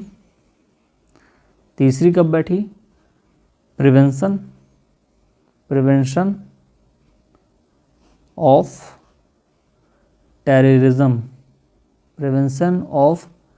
टेररिज्म बिल 2002 अर्थात आतंकवाद निवारक बिल 2002। तो सबसे पहले 1960, दूसरा 1977, तीसरा 2002। पहला कानून था डाउरी प्रोहिबिशन बिल, दूसरा था बैंकिंग सर्विस कमीशन बिल और थर्ड था प्रिवेंशन ऑफ टेररिज्म बिल। तो ये तीनों आपको बिल्कुल याद रखने चाहिए। जॉइंट सिटिंग से रिलेटेड जो प्रावधान था, जो इम्पोर्टेंट था आपके लिए, वो हम लोगों ने डिस्कस कर लिया है। अब हम लोग की चर्चा होगी कि जो बजट है वो आपके संसद में कैसे पेश होता है। तो सबसे पहले आइए चर्चा करते हैं बजट पे। तो देखिए, बजट एज अ शब्द, ये जो शब्द है ये हमारे संविधान में कहीं भी मेंशन नहीं किया गया है। ठीक है, बजट की जगह यूज़ किया जाता है एनुअल फाइनेंशियल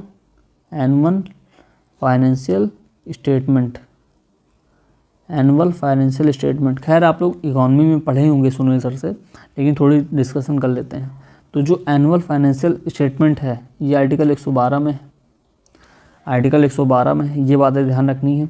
तो अगर आपसे कोई पूछ ले कि बजट का प्रावधान किस में है, तो आप बता देंगे आर्टिकल 112 में। ठीक है, लेकिन अगर आपसे कोई पूछे कि बजट शब्द हमारे संविधान में मेंशन है, तो आप कहेंगे नहीं मेंशन है।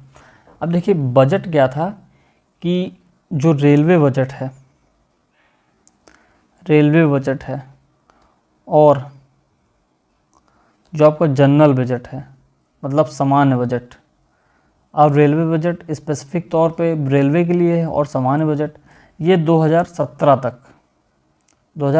तक एक साथ लाया जाता था। 2017 के बाद ये अलग अलग कर दिया गया। ठीक है, ये जो सेपरेशन था ये 1924 में कर दिया गया था एक बार। ठीक है, लेकिन बाद में आ गया था एक साथ। तो एकवर्थ कमेटी, ठीक है, जिसे हिंदी में लिखा जाता है एकवर्थ कमेटी की सिफारिश पर रेलवे बजट और जनरल बजट को सेपरेट कर दिया गया था। ठीक, सेपरेट कर दिया गया था। लेकिन 2017 में क्या हुआ कि रेलवे बजट और जनरल बजट को एक साथ डिस्कस करना चालू कर दिया गया। शायद मैंने कुछ उल्टा बोल दिया, एक बार फिर से बोलते हैं, ध्यान रखिएगा कि सबसे पहले क्या हुआ था, 1921 में एकवर्थ कमेटी बैठती है 1921 में। ठीक, ये रिकमेंडेशन करती है कि भाई जो रेलवे बजट है ना और जनरल बजट, इसको अलग अलग डिस्कस करो, सेपरेट कर दो। ठीक है, मैंने आपको बताया था ब्रिटिश एरा में रेलवे बहुत इंपॉर्टेंट रोल अदा करती थी, सामान को लाने ले जाने में, धन शोधन में अर्थात मनी लॉन्ड्रिंग में। उसके बाद जो मनी मतलब हमारे भारत से दूसरी जगह ले जाने में क्या हो रहा था, ये रेलवे बहुत मतलब अपनी भूमिका अदा करती थी फोर्स को एक स्थान से दूसरे स्थान तक ले जाने में। ठीक है, तो एकवर्थ कमेटी ने कहा कि देखो रेलवे हमारे लिए इम्पॉर्टेंट है, तो उसने कहा कि रेलवे बजट को अलग से डिस्कशन करो और जो जनरल बजट है उसको अलग से डिस्कशन करो। ठीक है, तो 1924 में रेलवे बजट और जनरल बजट ये सेपरेट हो गए। ठीक, लेकिन बाद में क्या हुआ कि देखा गया कि यार इसमें टाइम वेस्ट होता है, तो 2017 में इसको एक साथ डिस्कशन करना चालू कर दिया गया। ठीक है, इतनी बातें क्लियर हैं आपको। बजट में क्या होता है कि एस्टिमेशन लगाया जाता है, अनुमान लगाया जाता है कौन से खर्चे होंगे। ठीक है, सरकार को कहाँ से रेवेन्यू मिलेगा, सरकार कहाँ खर्च करेगी, बजट में यही तो होता है। जैसे आपके घर का बजट है कि आप ये सोचते हैं यार पैसे कहाँ से आएंगे और खर्च कैसे होंगे, यही होता है बजट। अब देखिए प्रक्रिया क्या होती है बजट को पारित करने की, पास करने की प्रक्रिया क्या होती है। सबसे पहले आप क्या करेंगे भाई, प्रेजेंट करेंगे, आप बजट को प्रेजेंट करेंगे संसद के सदन में। ठीक है, मतलब लोकसभा में मान लीजिए प्रेजेंट करेंगे, उसके बाद क्या होगा, प्रेजेंट कर देंगे, उसके बाद डिस्कशन चालू हो जाएगा। भाई आओ थोड़ा डिबेट करते हैं, डिस्कशन करते हैं बजट के प्रोविज़न पे, ठीक है। उसके बाद कमेटी के पास भेज दिया जाएगा, जो हमारी पार्लियामेंट्री कमेटीज़ होती हैं, जो एक्सपर्ट होती है इस मामले में, कि भैया तुम ज़रा स्क्रूटनी करो, ज़रा मूल्यांकन करो कि मामला सब सही है कि अथवा नहीं, ठीक है। कुछ जो कमी देसी है वो बताओ, उसको रिकमेंड करो, ठीक है। उसके बाद क्या होगा, जो डिमांड है ग्रांट्स के लिए, देखिए ग्रांट्स, ध्यान दीजिएगा, ग्रांट्स और लोन दो अलग अलग शब्द हैं। ग्रांट्स आपको पैसे दे दिए गए, आपसे दोबारा पाने की इच्छा नहीं होती है, लेकिन लोन आपको दिया जाता है तो आप इंटरेस्ट सहित लौटाएंगे, ठीक है। ग्रांट्स लौटाते नहीं हैं। तो उसके बाद क्या होता है, डिमांड फॉर ग्रांट्स पे वोटिंग होती है। क्या होती है, वोटिंग होती है, ठीक है। उसके बाद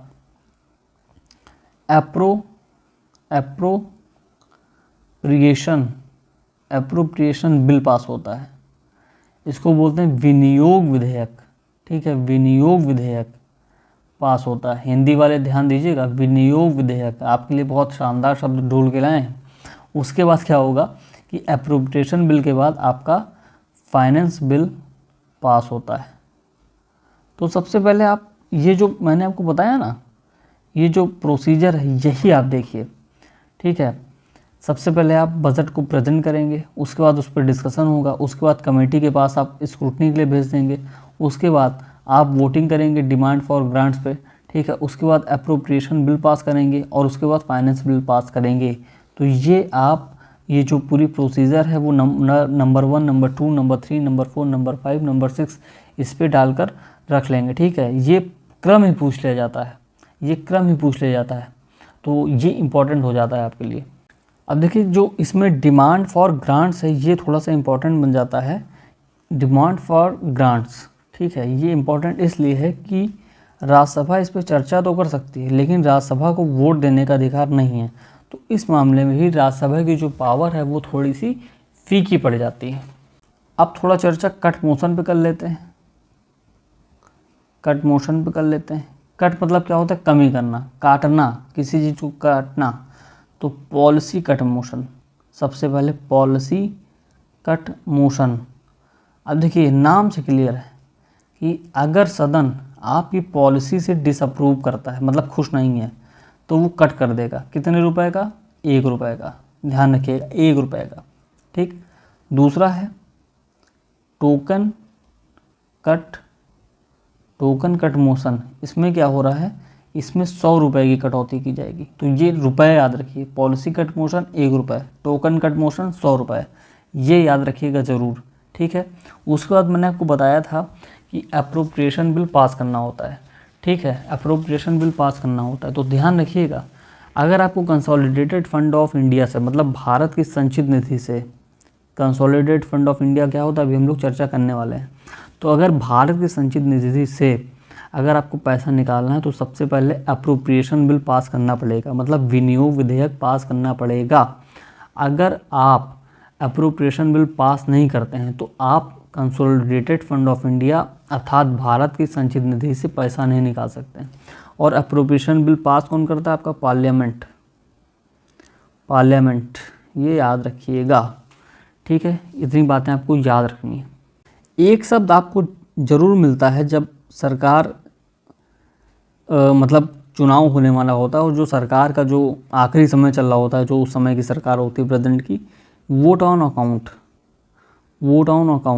ठीक है। वोट ऑन अकाउंट ये क्या होता है, ये होता है कि मान लीजिए आपको बजट आने वाला होगा ही, लेकिन जब मान लीजिए सरकार का वो दौर अंतिम है, तो बजट तो 1 साल के लिए होता है, लेकिन सरकार का चुनाव कब हो रहा है, मार्च में हो रहा है, ठीक है। मई में रिज़ल्ट आ जाएगा, तो मार्च में ही मामला ख़त्म हो जाएगा और क्लियर नहीं है।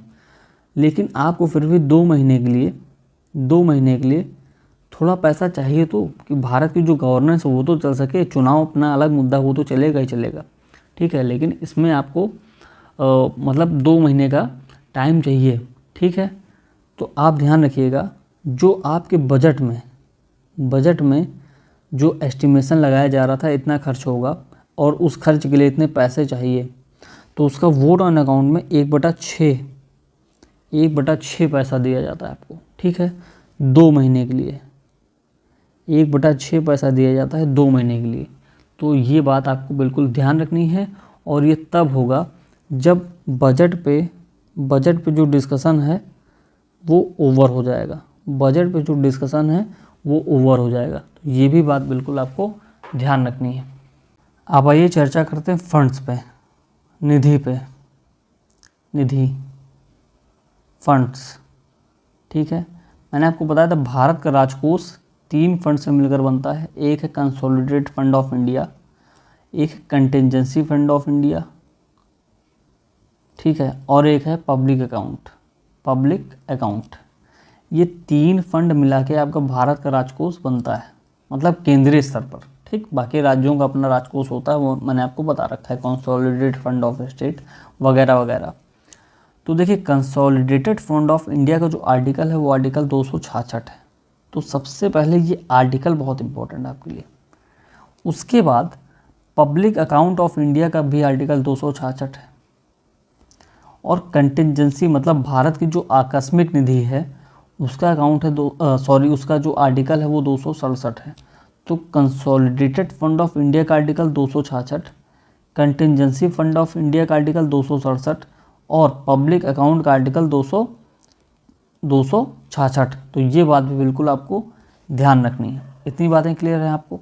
अब देखिए कंसोलिडेटेड फंड ऑफ इंडिया मतलब भारत की संचित निधि में कौन कौन सी चीज़ें होती हैं, ठीक है। एक तो जो हमारी सरकार रेवेन्यू जनरेट करेगी और रेवेन्यू बनाएगी, वो आपके किस में आ जाएंगे, कंसोलिडेटेड फंड ऑफ इंडिया में। दूसरा क्या होगा, मान लीजिए सरकार किसी को लोन देती है, आपके भारत सरकार किसी को लोन देती है, तो जो लोन का पैसा वापस आएगा वो किस में आएगा, वो भी कंसोलिडेटेड फंड ऑफ इंडिया में आएगा, ठीक है। उसके बाद क्या होगा कि मान लीजिए गवर्नमेंट ट्रेजरी बिल जारी करती है, ये आप इकोनॉमिक्स में पढ़ेंगे, ट्रेजरी बिल जारी करती है, ठीक है, ट्रेजरी बिल जारी करती है, ठीक है। वेज एंड मीन्स एडवांस, इसको आप इंग्लिश में याद रखिएगा, ट्रेजरी बिल और वेज एंड मीन्स एडवांस। ये भी जब क्या होता है गवर्नमेंट जारी करती है तो गवर्नमेंट को पैसे आते हैं, तो ये भी आपके कंसोलिडेटेड फंड ऑफ इंडिया में जाते हैं। तो कंसोलिडेटेड फंड ऑफ इंडिया इतने तरीके से बनता है। और मैंने आपको बताया है अगर आपको कंसोलिडेटेड फंड ऑफ इंडिया से पैसे निकालने हैं तो विनियोग विधेयक अर्थात एप्रोप्रिएशन बिल पारित करना पड़ता है। और ये कौन पारित करता है, आपकी भारत की संसद, पार्लियामेंट, ठीक है। अब चर्चा करेंगे हम लोग पब्लिक अकाउंट आर्टिकल 266 पे। तो पब्लिक अकाउंट में पैसा किसका किसका होता है, प्रोविडेंट फंड, जैसे आपकी EPFO ये लोग चलाती हैं, प्रोविडेंट फंड, ठीक है, प्रोविडेंट फंड हो गया, ठीक है। जुडिशियल डिपॉजिट हो गया, मतलब मैंने आपको बताया था कंटेम्प्ट ऑफ कोर्ट में जो जुडिशरी आपकी फ़ाइन लगाती है, तो वो पैसा कहाँ जाता है, वो भी पब्लिक अकाउंट में जाता है, जुडिशियल डिपॉजिट हो गया, ठीक है। उसके बाद सेविंग बैंक डिपॉजिट हो गया, ये भी आपको ध्यान रखना है, सेविंग बैंक डिपॉजिट, ठीक है। उसके बाद और क्या हो सकता है, मान लीजिए रेमिटेंसेस आते हैं। रेमिटेंस क्या होते हैं कि जैसे कुछ लोग विदेश में रहते हैं और वो भारत में पैसा भेजते हैं, तो रेमिटेंसेस सबसे पहले पब्लिक अकाउंट में आता है, वहाँ से ट्रांसफ़र किए जाते हैं, ठीक है। इतनी बातें आपको क्लियर है। तो एक बात याद रखिएगा, कंसोलिडेटेड फंड ऑफ इंडिया से अगर आपको पैसे निकालने हैं तो बिना एप्रोप्रिएशन बिल पास किए आप पैसे नहीं निकाल सकते हैं। लेकिन अगर आपको पब्लिक अकाउंट से पैसे निकालने हैं, बहुत इंपॉर्टेंट बात बोलने जा रहा हूँ, पब्लिक अकाउंट से पैसे निकालने हैं तो आपको पार्लियामेंट्री की अप्रूवल की ज़रूरत नहीं है, अर्थात अप्रोप्रिएशन बिल पास करने की ज़रूरत नहीं है। इतनी बातें क्लियर होनी चाहिए, ठीक है। अब देखिए आर्टिकल 267 के तहत जो कंटिजेंसी फंड ऑफ इंडिया है, जो कंटिजेंसी फंड ऑफ इंडिया है उसमें चर्चा की जाती है आर्टिकल 267 के तहत। तो कॉन्स्टिट्यूशन ने पार्लियामेंट को ये पावर दी कि आप कंटिजेंसी फंड इस्टेब्लिश करो, ठीक है। उस लिए क्या हुआ, 1950 में हमारे भारत की संसद ने 1950 में भारत संसद ने contingency fund of India act लाया, अर्थात भारत की आकस्मिक निधि कानून ये लाया, ठीक है।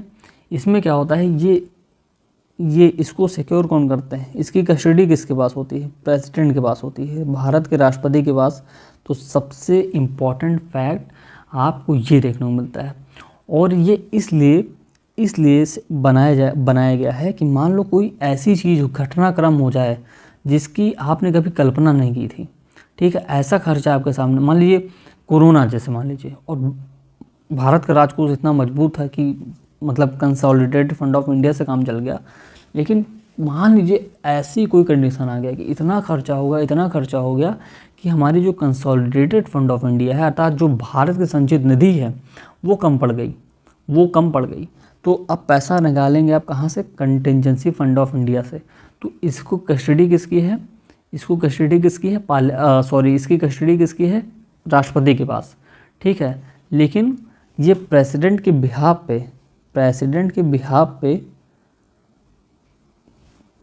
बिहाफ पे कौन अपने पास रखता है, फाइनेंस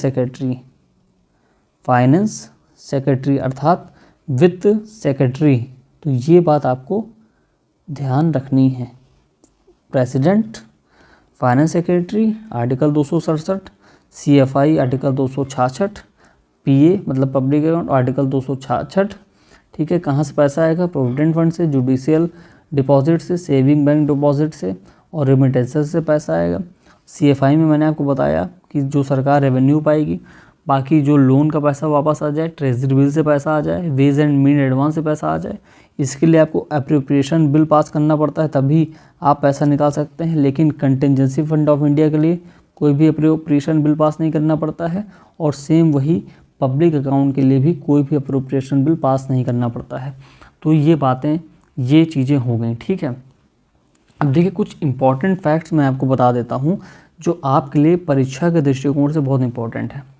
कि देखिए मैंने आपको बताया था कि जो भारत की संसद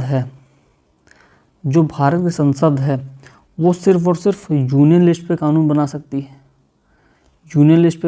सकती है, लेकिन कभी कुछ ऐसे प्रोविज़न्स हो जाते हैं, कुछ ऐसी चीज़ें हो जाती हैं जिसमें आपकी भारत की संसद राज्य सूची पे भी कानून बना सकती है, मतलब स्टेट लिस्ट के ऊपर भी कानून बना सकती है। अब वो आर्टिकल और वो कंडीशन बहुत इम्पोर्टेंट है।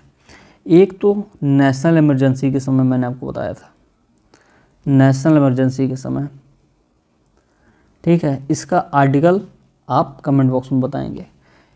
स्टेट इमरजेंसी के समय, या जिसे बोलते हैं प्रेसिडेंट रूल के समय, तब भारत संसद राज्य सूची पर कानून बना सकती है। इसका भी आर्टिकल आप कमेंट बॉक्स में बताएंगे, ठीक है। अब जो इम्पोर्टेंट है कि राज्यसभा एक रिजोल्यूशन पास करे स्पेशल मेजॉरिटी, ध्यान रखिएगा, स्पेशल मेजॉरिटी से, कि भैया हमारी संसद जी आप ज़रा स्टेट के विषय पर कानून बना दीजिए, और ये आर्टिकल 249 में लिखा है, ठीक है। दूसरा जो अन्य आर्टिकल है जो इम्पोर्टेंट है कि दो या दो से अधिक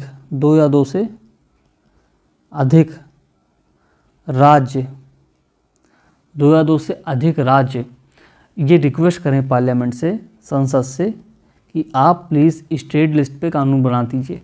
तो ये आर्टिकल 252 के अंतर्गत है, तो आपकी संसद जो है वो कानून बनाएगी, ठीक है। तीसरा जो इम्पोर्टेंट बन जाता है कि कोई इंटरनेशनल एग्रीमेंट है,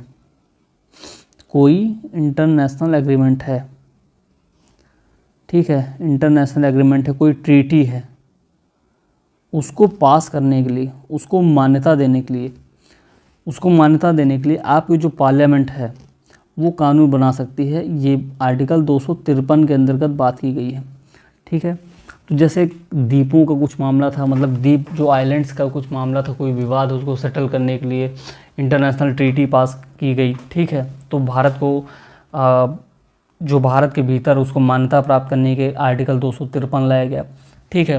क्योंकि मैंने आपको बताया टेरिटरी स्टेट का मामला होता है और जो स्टेट है उसमें आना का नहीं कर सकता है, इसलिए संविधान निर्माताओं ने बहुत सोच समझ के काम किया कि भाई इस मामले में कुछ जो पावर है वो पार्लियामेंट को दे दो, क्योंकि आने वाले समय में कुछ ऐसी कंडीशन आ सकती है कि जिसमें पार्लियामेंट को ये पावर की ज़रूरत पड़ जाए, ठीक है। तो आर्टिकल देखिए कौन से इंपॉर्टेंट है। एक तो नेशनल इमरजेंसी के समय भारत संसद राजसूची पर कानून बना सकती है। दूसरा, स्टेट इमरजेंसी जिसे कहते हैं प्रेसिडेंट रूल, उसके समय भारत संसद कानून बना सकती है। तीसरा, अगर राज्यसभा स्पेशल मेजॉरिटी से पास कर दे कि भारत की संसद जी कानून बनाइए, तो भारत की संसद कानून बनाएगी, ये आर्टिकल 249 में बात कही गई है। चौथा, 2 या 2 से अधिक राज्य अगर संसद से ये सिफारिश करें, ये रिक्वेस्ट करें कि आप प्लीज़ कानून बनाइए, तो ये आर्टिकल 252 में तब संसद कानून बनाएगी। और पांचवा और अंतिम मोस्ट इम्पॉर्टेंट कि इंटरनेशनल एग्रीमेंट मतलब अंतर्राष्ट्रीय समझौता या कोई ट्रीटी है उसको मान्यता देने के लिए, ठीक है, उसको मान्यता देने के लिए आर्टिकल 253 के तहत आपकी संसद कानून बनाएगी। तो ये बातें आपको बिल्कुल ध्यान रखनी है। तो राज्यसभा के पास ये पावर स्पेशल पावर है, ठीक है। अब थोड़ी चर्चा कर लेते हैं लोकसभा और राज्यसभा के बीच में कि कब जब इनका इक्वल स्टेटस होता है, ये जब इक्वल काम करती हैं, ठीक है, मतलब इनके पास जो पावर है वो समान है। अब देखिए किन किन मामले में समान है। मैंने आपको बताया था ऑर्डिनरी बिल के मामले में, साधारण विधेयक के मामले में दोनों को पावर समान दी गई है, ठीक है। इतनी बातें क्लियर हैं। संविधान संशोधन बिल में ये भी दिया गया है, ठीक है, ये हम लोग पढ़ चुके हैं, ठीक है। फाइनेंशियल बिल में, अभी वित्त विधेयक में, ठीक है। उसके बाद प्रेसिडेंट के निर्वाचन में और इम्पीचमेंट में, इसमें भी राज्यसभा और लोकसभा दोनों को बराबर पावर दी गई है। इतनी बातें क्लियर होनी चाहिए, ठीक है। उसके बाद मैंने आपको बताया था ऑर्डिनेंस को, मतलब अध्यादेश को अप्रूव करने में, ठीक है। उसके बाद इमरजेंसी को भी अप्रूव करने में लोकसभा और राज्यसभा दोनों को बराबर पावर दी गई है। इतनी बातें क्लियर हैं आपको। और इतना याद रखिए, इतना इम्पोर्टेंट है आपको, ऑर्डिनरी बिल, ठीक है, संविधान संशोधन बिल, वित्त विधेयक, प्रेसिडेंट के निर्वाचन और इम्पीचमेंट में, और ऑर्डिनेंस मतलब अध्यादेश को अप्रूव करने में, और इमरजेंसी तीनों टाइप की। ये नहीं कि नेशनल इमरजेंसी हो, स्टेट इमरजेंसी हो या फाइनेंशियल इमरजेंसी हो, तीनों इमरजेंसी को इम्पोज करने में लोकसभा और राज्यसभा की पावर जो है वो इक्वल है। क्या है? इक्वल है। अब हम लोग चर्चा करेंगे ऐसी कौन सी कंडीशन है जिसमें लोकसभा की जो पावर है और राज्यसभा की पावर है वो अनइक्वल है, मतलब असमान है। इसमें क्या होगा कि लोकसभा को ज़्यादा पावर दी गई है और राज्यसभा को कम पावर दी गई है। तो अब ज़रा चर्चा करते हैं इन अनइक्वालिटी कहाँ पे है, ठीक है। अनइक्वालिटी कहाँ है बिटवीन लोकसभा एंड राज्यसभा। अभी मैंने आपको बताया सबसे पहले मनी बिल, याद रखिए मनी बिल, ठीक है। मनी बिल सबसे पहले इंट्रोड्यूस होगा लोकसभा में, तो ये तो बिल्कुल क्लियर है आपको। राज्यसभा इसके लिए, राज्यसभा मतलब इसके सामने बिल्कुल फीकी पावर है, ठीक है, बिल्कुल फीकी पावर है, क्लियर। और मैंने आपको बताया था फाइनेंशियल बिल जो है वो इंट्रोड्यूस सबसे पहले कहाँ होगा, फाइनेंशियल बिल पार्ट 1, ठीक है, पार्ट 1 जो आर्टिकल 117(1) में दिया गया है, ये सबसे पहले इंट्रोड्यूस कहाँ होगा, ये लोकसभा में होगा, ठीक है। ये पावर दे दी गई है। बाकी मैंने आपको बताया था कि लोकसभा के स्पीकर के पास ये पावर है कि कौन सा बिल मनी बिल है, ठीक है। राज्यसभा के स्पीकर के पास ये पावर नहीं है। उसके बाद ज्वाइंट सिटिंग में अध्यक्षता कौन करता है, लोकसभा का स्पीकर करता है, ठीक है, लोकसभा का स्पीकर करता है। सबसे पहले बुलाया किसको जाएगा भाई, अध्यक्षता करो, लोकसभा को स्पीकर के लिए। मान लीजिए नहीं है तो डिप्टी स्पीकर, तब नहीं है, अगर दोनों नहीं हैं तब जाके डिप्टी चेयरमैन। ठीक है, तो आप देख रहे हैं ना कि कहाँ कहाँ भौकाल लोकसभा का ज़्यादा है। ठीक है, उसके बाद अभी मैंने आपको बताया कि वोट ऑन डिमांड्स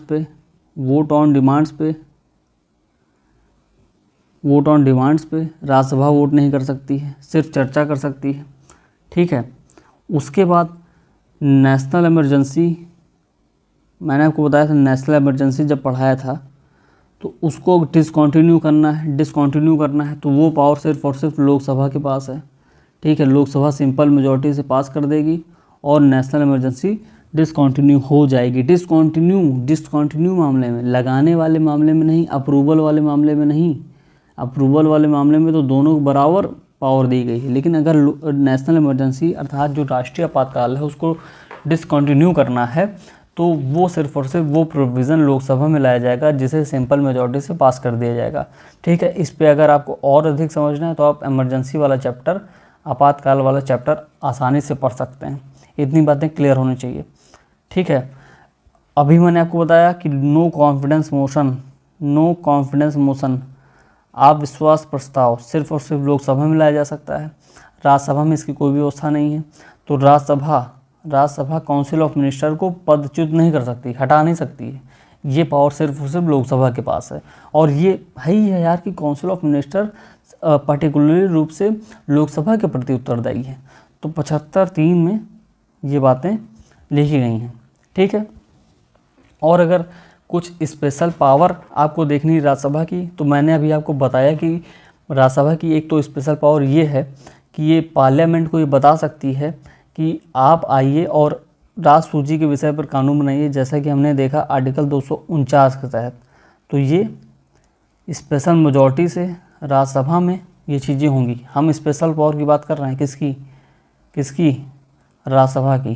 ठीक है, तो अभी मैंने आपको बताया आर्टिकल 249 के तहत क्या बात की गई है। ठीक है, अब एक बहुत इम्पॉर्टेंट पॉइंट, ये संसद से ये कह सकती है, संसद को ये ऑथराइज़ कर सकती है कि आप ऑल इंडिया सर्विस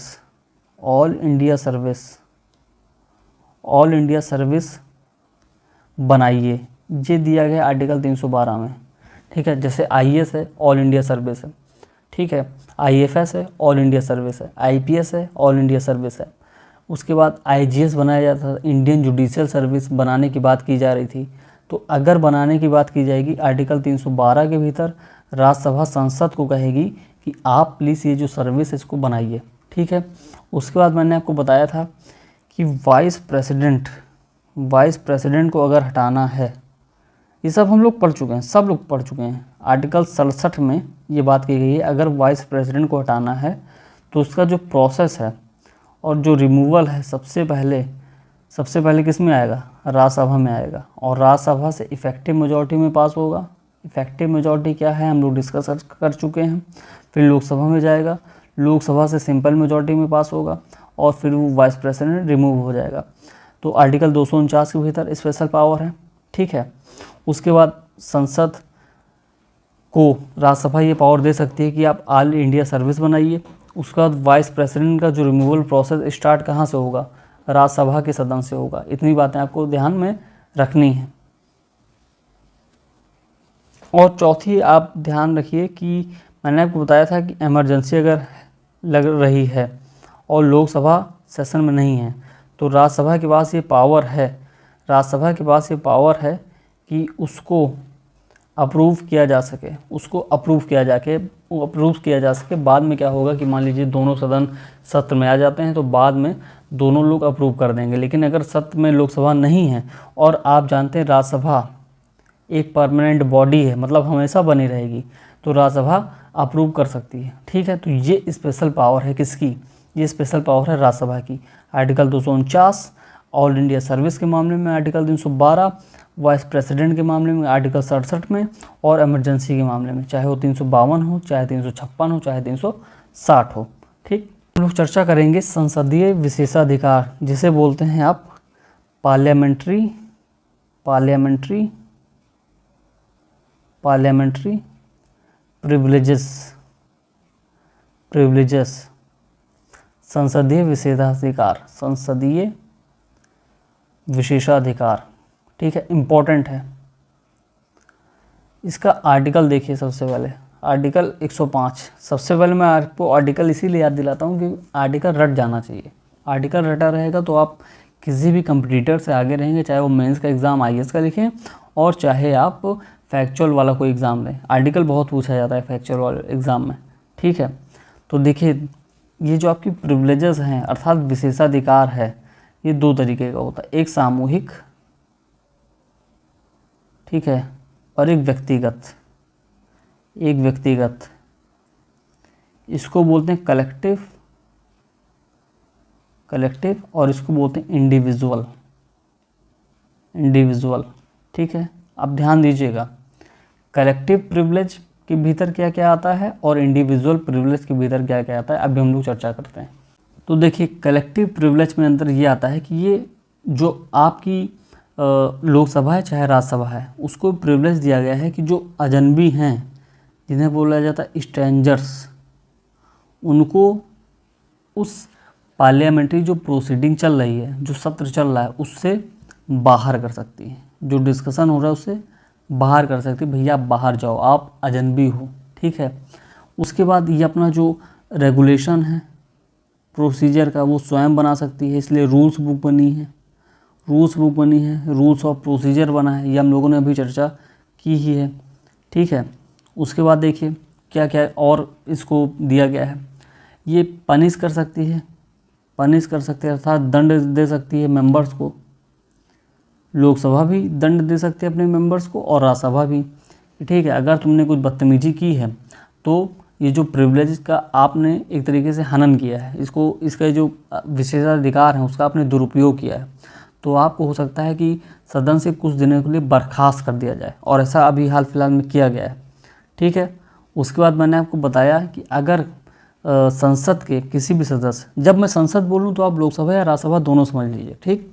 संसद के किसी भी सदस्य को मान लीजिए जेल जाना पड़ जाए, उसको डिटेन कर लिया जाए, अरेस्ट कर लिया जाए, तो इससे जुड़ी सारे जो मामलात हैं, सारी इन्फॉर्मेशन है, ये भी आपको संसद में पता होनी चाहिए, ठीक है, संसद को पता होनी चाहिए।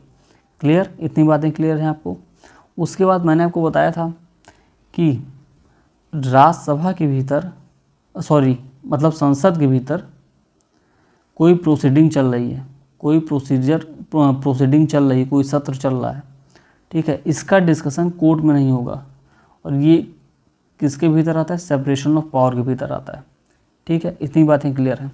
अब आ जाइए इंडिविजुअल प्रिविलेज पे, मतलब किसी एक व्यक्ति को, मतलब एक एक सदस्य को कौन कौन से विशेषाधिकार मिले हुए हैं, ये ज़रा देख लीजिए, ठीक।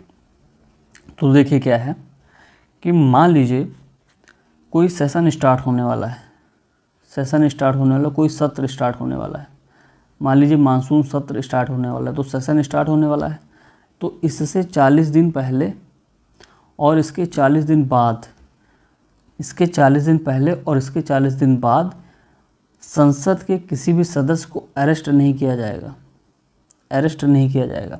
ठीक है। इसके 40 दिन पहले या 40 दिन बाद संसद के किसी भी सदस्य को अरेस्ट नहीं किया जाएगा, लेकिन ये मामला सिर्फ और सिर्फ सिविल केसेस में लगता है। अगर आपने हत्या कर दी, डकैती कर दी, रेप मर्डर कर दिया, ठीक है, तो ये तो क्रिमिनल केसेस हो गए, तब आप तुरंत भैया जेल जाएंगे, ठीक है, तुरंत जेल जाएंगे। उसके बाद इनको एक प्रिविलेज दी गई है, और इसका बहुत दुरुपयोग होता है, हाल फिलहाल में आप देखे ही होंगे कि ये जो सदस्यगण हैं, मान लीजिए कोई भी एमपी कुछ भी बोले सदन के अंदर, इसकी चर्चा कोर्ट में नहीं होगी, और ये आर्टिकल 121 के भीतर ये बात की गई है। ज़रा आर्टिकल 123 बताइए क्या है, ठीक है, आर्टिकल 212 बताइए क्या है, ये ज़रूर बताइएगा आप, ठीक है, इसकी चर्चा कर चुके हैं। तो आर्टिकल 121 के भीतर ये बात की गई है कि सदन के भीतर सदन का कोई भी सदस्य कैसी भी बात करे, फ्रीडम ऑफ स्पीच दी गई है, कैसा भी कुछ भी बोले, इसकी चर्चा कोर्ट में नहीं होगी, कोर्ट में नहीं होगी, ठीक है। और ये तीसरा, ये जूरी सर्विस से इनको एग्जेम्प्ट कर दिया गया है, एग्जेम्प्ट कर दिया गया है। तो ये आपको बिल्कुल ध्यान रखना है। एक अंतिम फैक्ट ये है कि इस समय जो 17वीं लोकसभा चल रही है और जो अब चुन के आएगा, जिसका इलेक्शन 2024 में होगा, वो 18वीं लोकसभा होगी, ठीक है। तो ये आपका पूरा पार्लियामेंट वाला चैप्टर ख़त्म हुआ। बहुत बड़ा चैप्टर था, ठीक है, बहुत सारे प्रोविज़न थे, बहुत सारे फैक्ट थे, और उम्मीद है मैं आपको समझा पाया हूँगा और आपने अच्छे से सारे प्रोविज़न को सुना होगा, समझा होगा, उसको लिखने की कोशिश की होगी एक सफ़ेद पन्ने में, ठीक है। तो पार्लियामेंट का चैप्टर ख़त्म। और आप कमेंट बॉक्स में और बताइए अभी कौन कौन सी चीज़ें बची हुई हैं जो हम लोग को अभी कवर करनी है, ठीक है, उसको भी हम जल्द से जल्द कवर करेंगे। तो आज के लिए बस इतना ही। हृदय की गहराइयों से बहुत बहुत धन्यवाद। जय हिंद।